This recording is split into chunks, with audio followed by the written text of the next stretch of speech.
All right, let's get another question from the audience. This is Maria Cristina Garcia. She's a U.S. Army veteran. She now works as a Veterans Outreach Coordinator. She does not know who she's voting for yet. What's your question? Hello, good evening. Thank you for being here. Thank you. Dr. Stein, I have a little bit of a concern. I know that you're advocating for boycotting Israel, and I just want to know, why do you single out Israel, being that they are a democratic ally to us? Why don't you do the same for other Middle Eastern states, and many of which are committing horrific crimes and abuse of people? So let me reassure you, Maria, that's exactly what we are doing. And I've been very careful to avoid that pitfall of targeting Israel.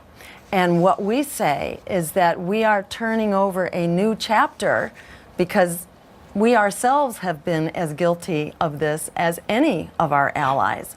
But what we would say, under a green administration, if we turn the White House into a green house, what we're saying is that our foreign policy will be based on international law and human rights. So when we say to Israel that we will not continue to give you $8 million a day when the Israeli army is occupying territory in Palestine, conducting home demolitions and assassinations and things of that sort that are recognized by the UN, we're not going to do it for the Saudis either. They don't get a pass whatsoever, nor, for that matter, does Egypt get a pass with their incredible human rights violations, and we're giving them not as much, but we're giving them billions of dollars a year. Have you advocated to boycott Saudi Arabia? Yes, absolutely. That's right.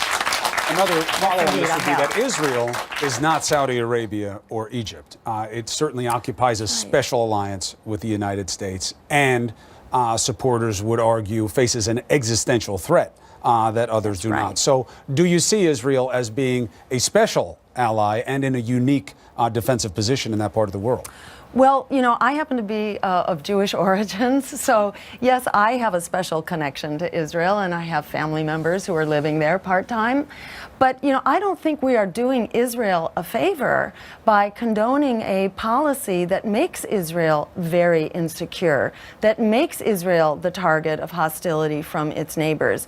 And in fact, the current, government of Israel, the Netanyahu government, has a sponsor from someone, a casino magnate living here in the U.S., who's funding and supporting a very aggressive and hostile policy.